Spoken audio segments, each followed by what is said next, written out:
383,000 overall. People are not being aggressive about putting their home on the market. There's not a lot of activity going on at the moment. Well, hello everybody. It is Randy with Best Town Agents, and today we're joined by Gary Raze, and Gary is with Remax Integrity, and he's going to comment here in November on what's happening on a couple of fronts, obviously on the real estate side of things, and then secondary on the mortgage side. So Gary, why don't you go ahead and tell us what's happening right now in real estate? Not a darn thing, Randy. No. As you know, Lane County, Oregon, comprises of Eugene, Springfield, which are the two big cities that are next to each other, separated by a river, and also a lot of smaller towns. So we actually have our population basically is right around 383,000 overall. So that's a rather large encompassing area. And from that, the activity right now in the real estate part is people are it's starting November, December. And so a lot of people are not being aggressive about putting their home on the market. Right now, we've only got 947 active listings, 947 and in a population of, like I said, 383,000. So there's not a lot of activity going on at the moment. Price wise, we've kind of stayed the same, basically from last year, and that's we're about the $460,000 median price range, actually. So we're right around that area. So we don't expect that to fall too much. It may even rise. We don't know. A lot of this is dependent upon the people's activities, as far as are they solid with the future? Are they not solid with the future? As we are in quite a bit of unrest at the moment. Interest rates, gosh, they actually had gone down, and now they punched up just a little bit due to the stock market and the uncertainty that's happening at this very moment. But it's not going to adjust very much. That is about the only prediction that I feel confident in, and that is it's either going to go down a little bit or it's going to go up a little bit. So that's about the way it's going to be. So saying that, with this few properties that are on the market, that also means that there's a lot less people looking, because people are changing their thought processes towards the holidays, etc. Now, if you were a person that needs to purchase right away, this actually could be a pretty good time to be looking, because, of course, you don't have a lot of competition. So you're not going to be competing against other buyers. The same goes for the selling process. If you're going to sell, you're going to be one of the few homes that are on the market, which means that there's going to be less competition, that you're competing your house against other homes. Okay, well, that sounds like more like a normal November market. Now, Yes. we've been following the news, obviously, and we're seeing these mass layoffs, especially in the tech companies. Has that spilled over in Lane County as far as other businesses, or what's it like there? Well, Portland has a lot of the big companies. We don't have many big companies here in Eugene, Springfield area. So we have not been hit nearly like some other places that have been. And again, the thing that's interesting, and this is going to be a little bit difficult to explain, when unemployment goes up, which is what's starting to happen, then usually they will lower interest rates to try to spur the economy. But in this case, a lot of these layoffs are because of AI. AI is being able to produce a much more efficient system for the companies. And so by being more efficient, their bottom line is really not being affected in a negative way. So when they're making more money, that has a good effect on purchasing power for the people that are working, and so on. So saying that, we may not see much adjustment interest rates wise, either upward or downward, with this mass layoffs that are certainly occurring as we speak.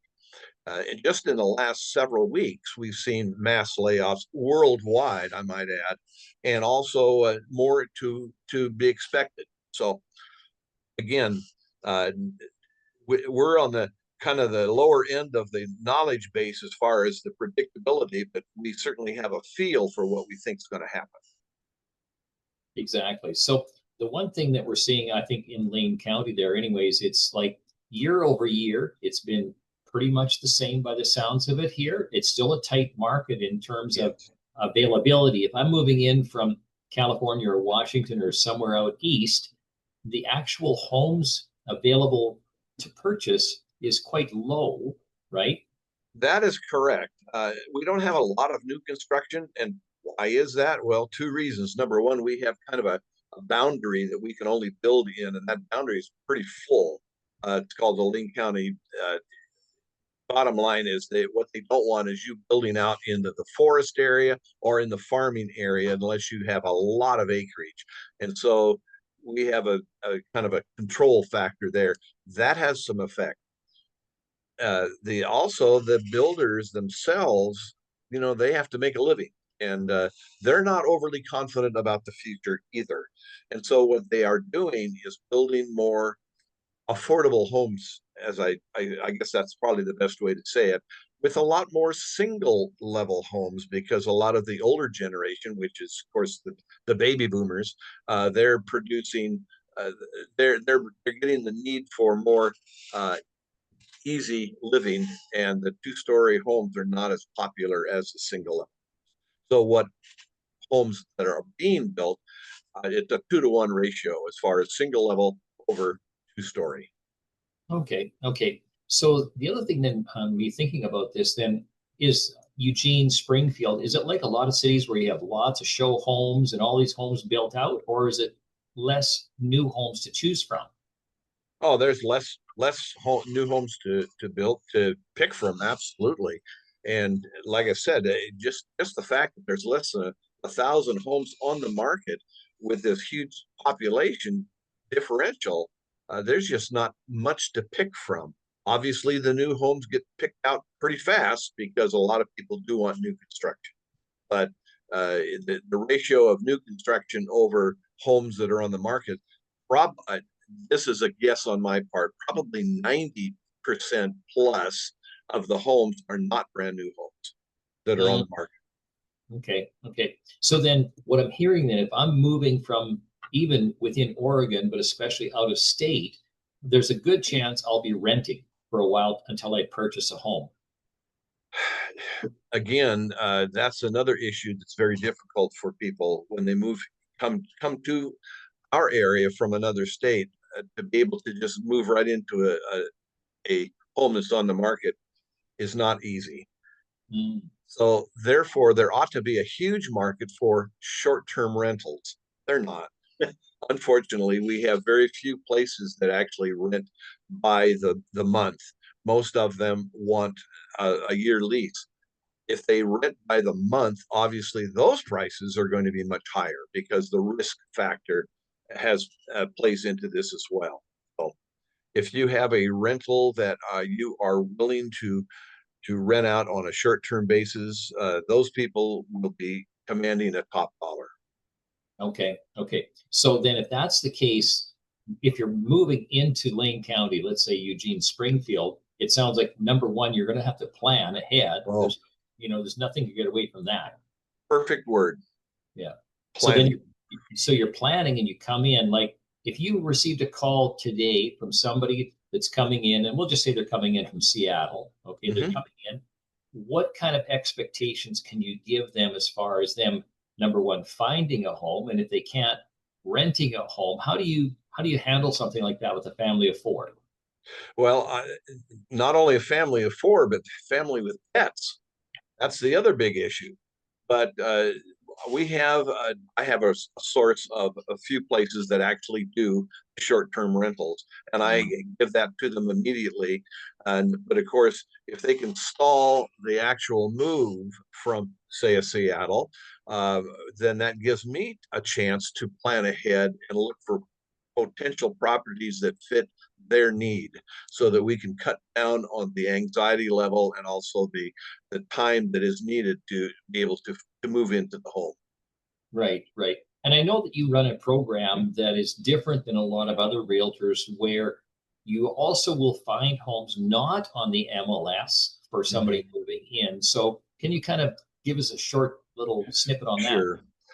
There are a lot of people that are in a position where they're always thinking about selling and they would like to sell, but they don't want to go through the hassle. They don't want 50 people tracing through their bedrooms, opening up the closets, and it's an anxiety level on their part. And a lot of times they keep putting it off because they have so much clutter, but they are still in the mood to move at some point.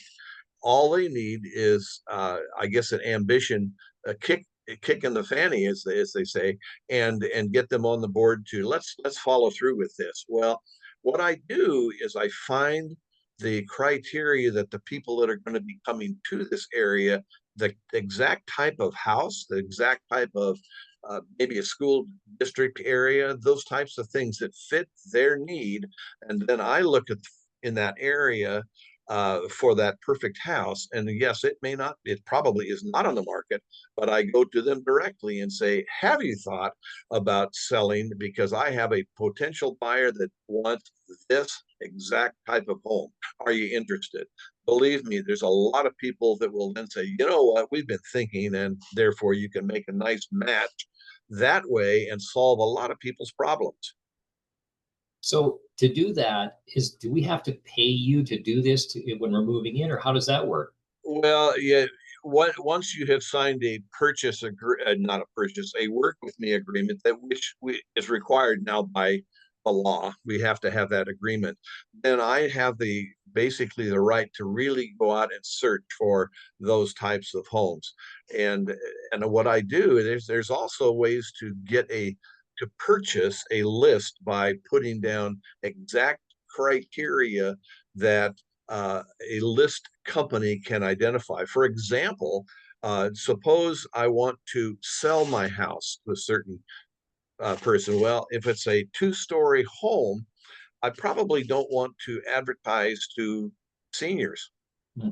I probably want to advertise to the younger people with a certain income, with a certain amount of children, with a certain amount of cars. All of those things have an impact on finding that perfect home.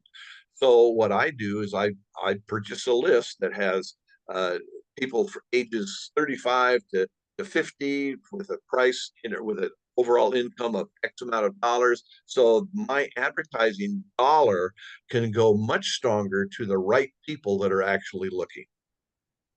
That totally makes sense. So now, in general, how long are these homes staying on the market that are for sale right now? Do they sell like hotcakes, or what's it like? Well, now it's slowed down, obviously, because of the economy. We used to sell within, well, hey, the COVID days, they would go within a few days, but now we're about 61 days is the norm at this point that it's on the market. So is that considered a normal time in Lane County, kind of a normal? Well, nationally, I don't Mhm. know about Lane County, but nationally, it's always been 6 months of inventory. That Mm, gave the buyer and the seller, they were placed on equal terms. mhm. So you had a lot of homes to pick from, and you had a lot of buyers that were interested. In today's market, 61 days, that's still a kind of a seller's market in comparison. Mhm, mhm. So what I'm hearing then, if you're out purchasing something specifically in Eugene or Lane County, there's probably not going to be a lot of price negotiation. But on the other side, I think the sellers have to balance that it's not COVID or just post-COVID prices that are out there either. Here was let me tell you about the expectation back in the COVID days. I put my sign in the ground, and it was raining before the sign dried. You already had three people calling on that house. That's the way it was once upon a time. That once upon a time happens about once every 200 years. So I mean that's reality. We've never seen interest rates as low as it was. They were giving away money basically, and those days are not coming back anytime soon. Hopefully, and the reason I say hopefully is if it does come back, we have some kind of catastrophic scenario to drive it to do that. But basically, the 5.5 to 6.5% range is golden. That is where it'll probably remain.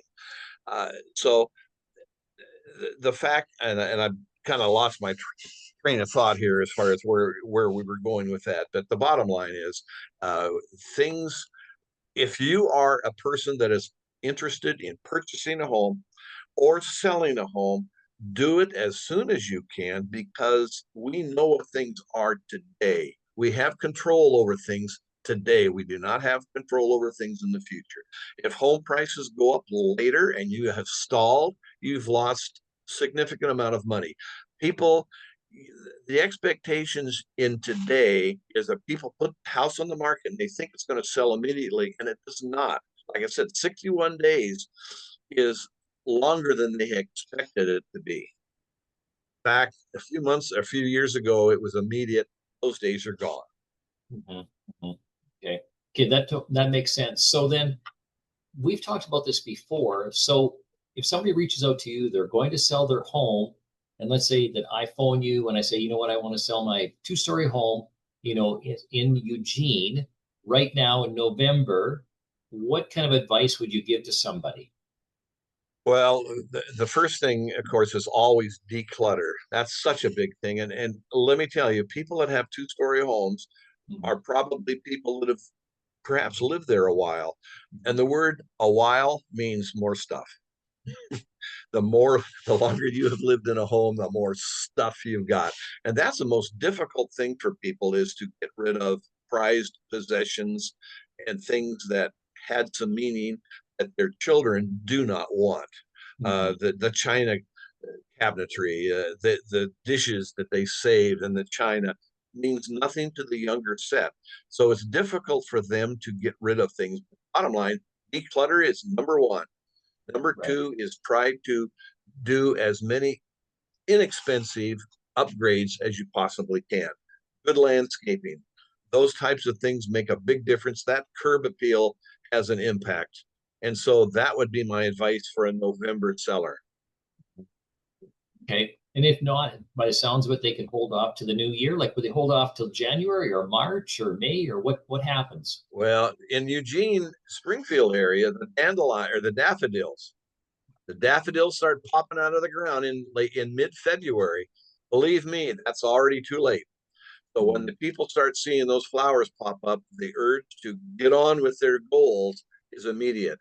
Now in January, they will make those new goals. And of course, by January 3rd, they will have forgotten those goals, but that's a different story. And the point being is they've always had this urge to go to the next step, and February becomes the beginning of the rush, February through May. Right. Right. Okay. All right. Well, what we'll do then, Gary, how do we get a hold of you? Like, what's the best way if I'm coming in from out of town or even locally? How do I reach out to you? Well, for the most part, people basically call me because it's easy to get my number, Right. 541 554 5825. My email is simply Gary Raze, GaryRaze, is in zebra, at remax.net.com. Perfect. Perfect. Okay. Well, until December, what we'll do is we will wait for that update as well, and Mm-hmm. encourage everybody that's listening in here to reach out to Gary, especially if you're considering moving right now or, buying right now. And if not, if it's going to be in the new year, just call Gary and ask him for what's the advice? How do I get ready for that January 5th listing? All that statement that you just made, Randy, goes right back to that one word that we talked about earlier, planning, or 2 words, planning ahead. Yeah, There you right go. on. Sounds great, Gary. Well, until we see you next month, you have a great week in Lane County and Eugene. Thank you. You take Thanks. care. Okay, goodbye.